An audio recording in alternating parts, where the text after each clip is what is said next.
So before I get into the video, just want to mention a couple things about this channel and everything.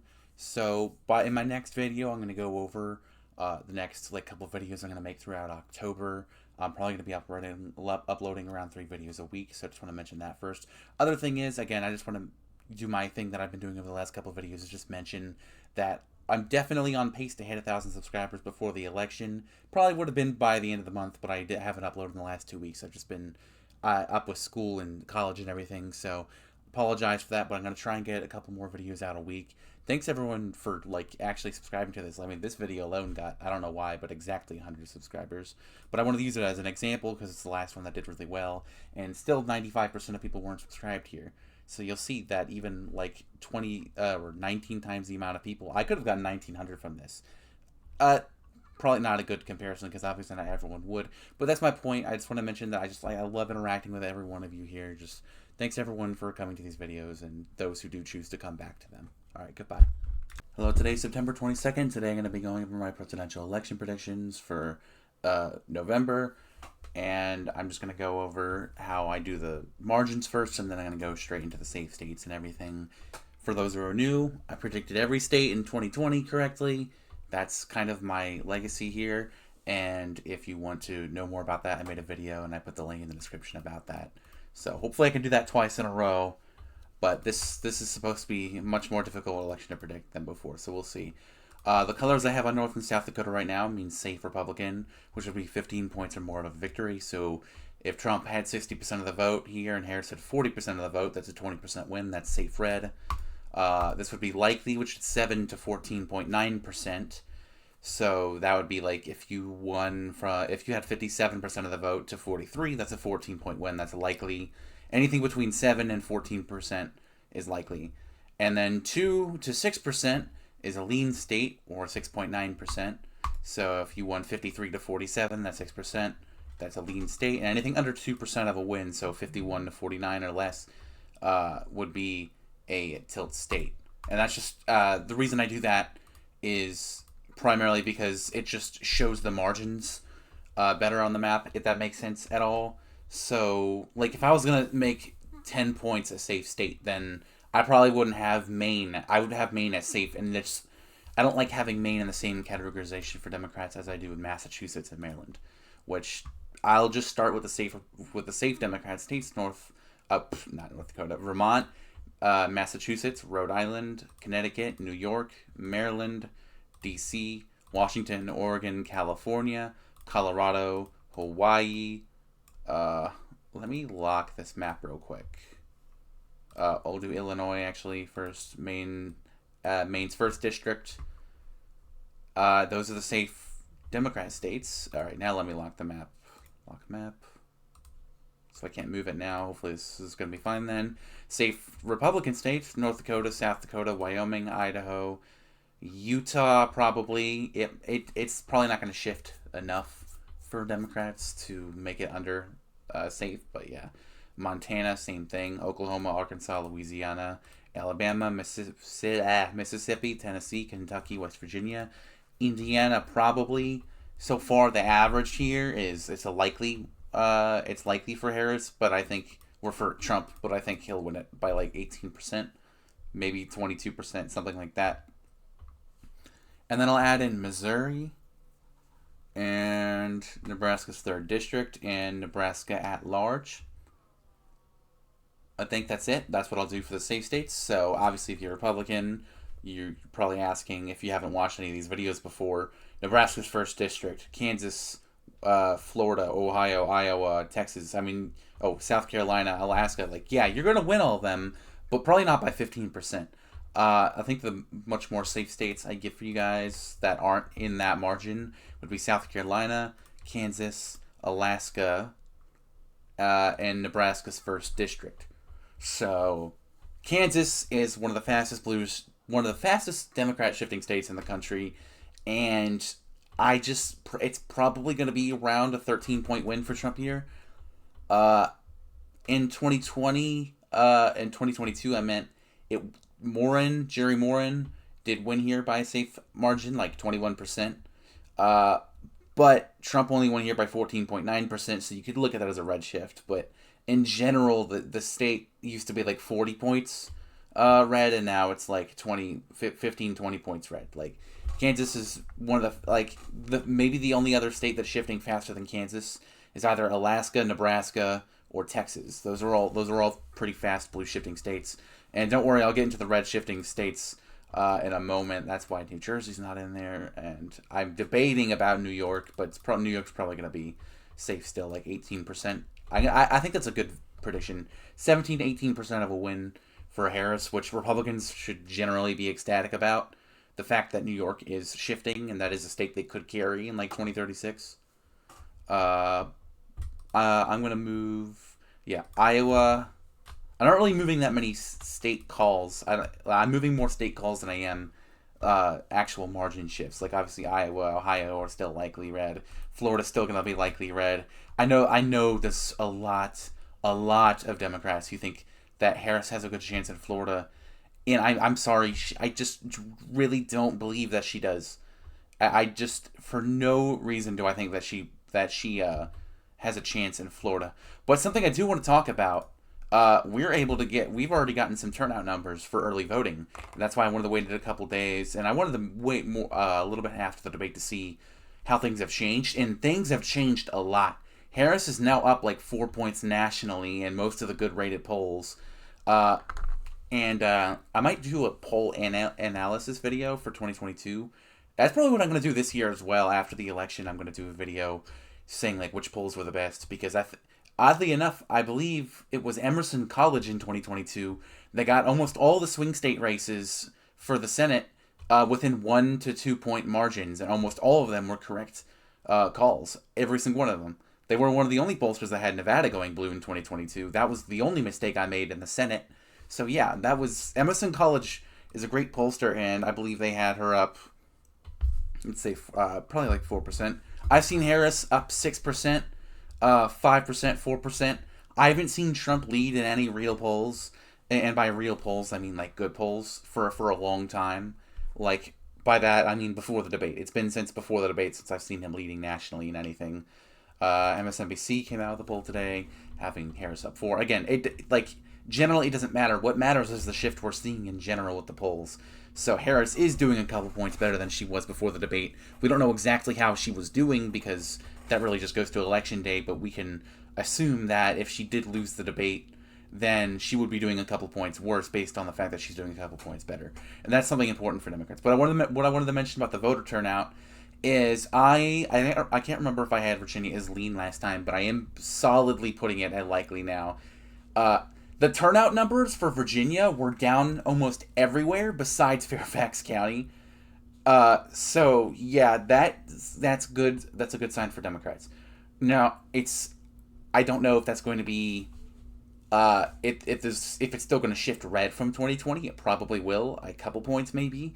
It might have maxed out its blue shift since 2004, because it used to be a lot more red. Not red in general, but more red than it is now. It's okay. If you don't know Fairfax, Virginia, it's pretty much half the state, and it's up twice the amount in early voting as it is now. I'm just trying to say voter turnout is high in Northern Virginia, which is where Democrats are leading. I'm sorry I stuttered so much talking about that.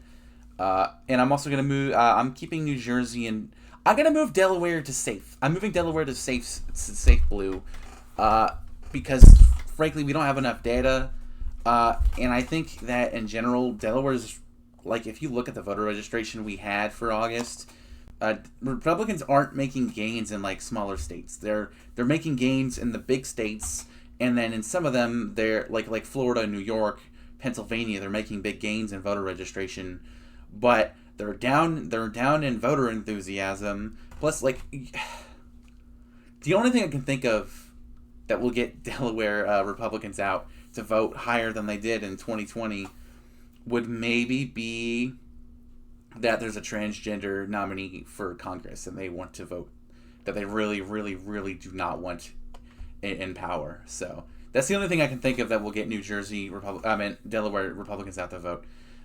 New Jersey's another state where it's like pretty moderate. Like, if Republicans carried this state in 2032, 2036, it's not absolutely crazy.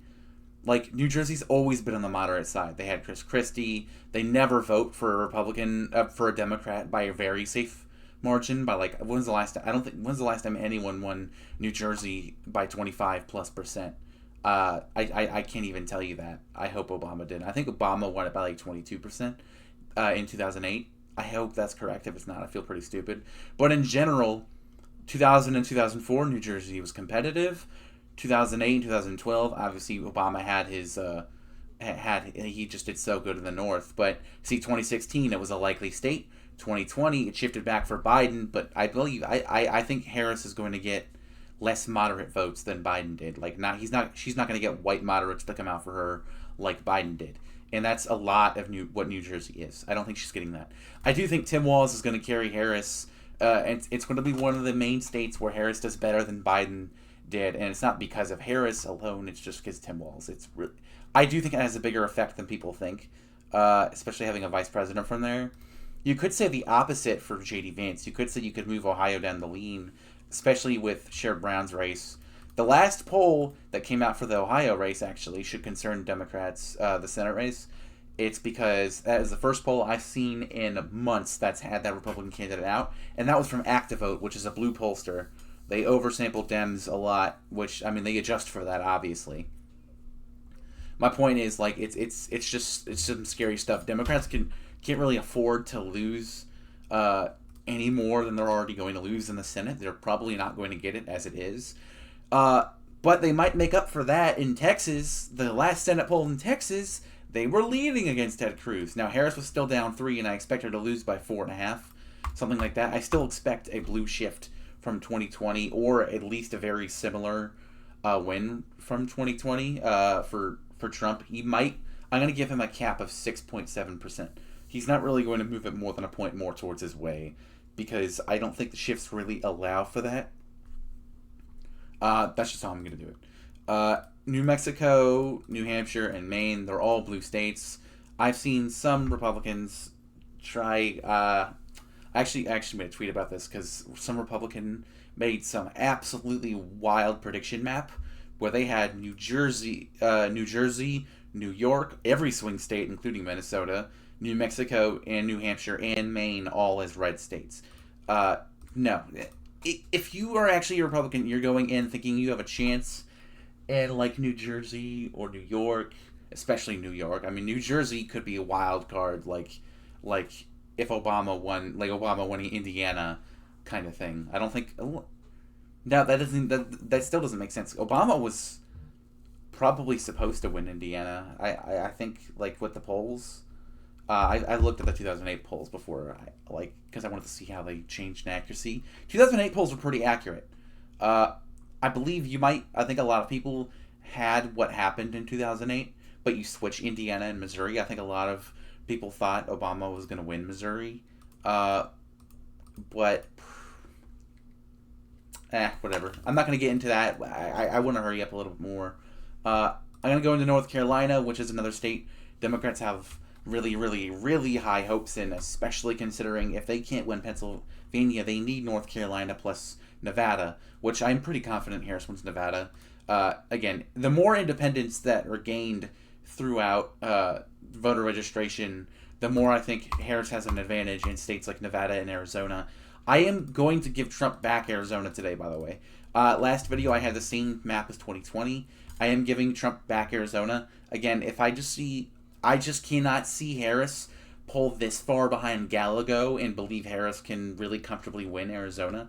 Again, like, this is going to change really late October, probably. I might move it back.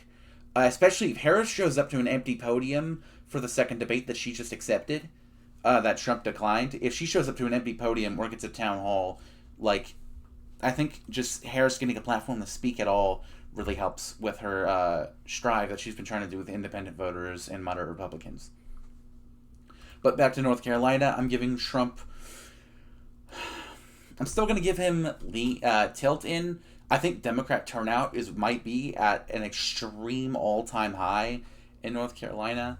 That could be a really bad take. I don't know. I think turnout in general is going to be low, but I think in North Carolina, it's going to be pretty high for Democrats, especially since if you look at the county shifts for North Carolina, Republicans are maxing out all across the country of the counties that used to be competitive, that they are winning by a lot now. Like the counties that like used to be like 4 points red or 4 points blue in 2000, almost all of those counties are now like 50 points red. But you notice from 2016 to 2020, those are some of the only years that some of those counties didn't even shift red. Like Republicans have maxed out their support in places like northern Georgia and northern South Carolina, where you'll see Greensville shift blue for the first time in a very long time from 2016 to 2020, and just like McMaster in 2018. Like you'll see like northern South Carolina shift more, and it's pretty interesting. You'll also see like Ohio. Ohio obviously used to be a lot more competitive and Democrat leaning to a degree presidentially. Or I mean, I guess it didn't really ever lean anywhere presidentially, but you know what I mean. And now it's just like there's no way. But I'm also seeing Trump kind of. I'm seeing what the governor had in 2022 as the cap for Republicans in the future. So like in 20 years, I think that no one really outdoes like a 30-point win in Ohio.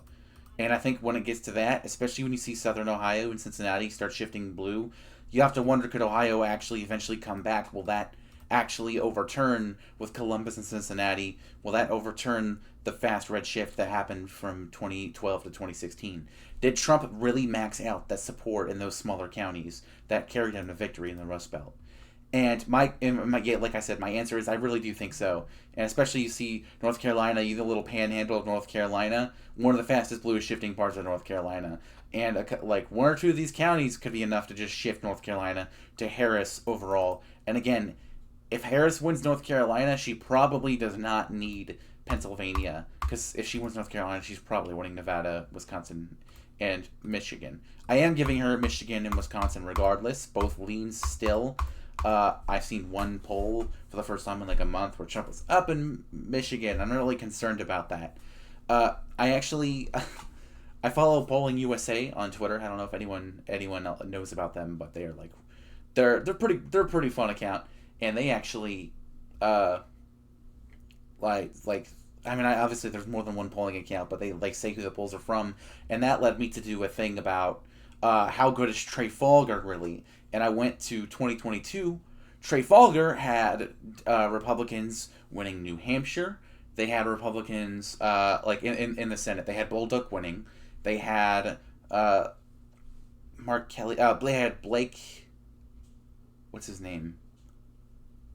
I don't know his name. I apologize. They had Blake in Arizona winning. I forgot his name. Blake Masters. Blake Masters? No, I'm thinking of more than McMasters. I'm sorry. I can't really think of his name right now, but he did just, I believe he just lost his nomination for his House like he wanted to get nominated for a seat to run for the House this year, and he just lost that too. Point is, shitty candidate. Whatever. I'm not going to talk any more about that because I went too far off track, and I know people get pissed when I do that. I for the meantime am moving Pennsylvania to lean. I think that Harris is doing much better in PA. I think she made it very clear during the debate she's not going to ban fracking. Obviously, she supports a long-term solution for the climate that will make it to where I feel like if it gets down to the fact where if we can replace fracking without losing any jobs, which is going to be possible if there's like compliance. Like this is something that I'm pretty happy about. These energy jobs that the Biden administration has been getting for a lot of the people who've been working on stuff like that. And I don't know. It's just a big part of their job increasing that they've been getting. And I think like 800,000 clean energy jobs. Stuff like that it's what's going to make it available for Democrats to actually get rid of fracking without a ton of pushback maybe in 10, 15, 20 years. When it's okay to afford that and when fracking isn't as useful and when hopefully Democrats don't need to actually manually do anything and hopefully workers alone will just shift generally to the energy business, the independent energy business. So another thing I'm going to do, I think for this video, I was gonna go into this video putting Georgia as blue, but I am gonna put it as red now. Again, no crazy particular reason. Yeah, okay, that sounds so stupid. Someone pointed that out. When I say that, I mean no reason, as in I'm changing it from my last one. It's so close. It's really the same situation as it was a week and a half ago. So it's really only my personal feel and momentum. Like, that's the only thing you can go off in a state like Georgia right now. And I think that, I don't know what the effect of where debates actually happen, if that actually had effect on Pennsylvania specifically. Like, so I know, okay, so like Pennsylvania, the debate was in Pennsylvania. Is she leading by 3 and 4 points now in Pennsylvania specifically because of the fact that it was in Pennsylvania? Would she do any better if she was in Georgia and the debate was in Georgia? I can't really tell you that. I don't know how much that actually matters, but my general opinion is that Georgia, as of this exact moment, as long as the governor Brian Kemp is supporting Trump, which it seems like he is as of right now, I feel like that's going to be enough to push them over the edge in Georgia. And I think if Harris really ends up losing, actually, you know what? I'm going to take the last minute to talk about something that's been in the news. First of all, I'm going to put Maine second at likely, and I'm going to put Nebraska second at likely as well. So this comes out to something pretty interesting, because let's think of what's a good way to put this.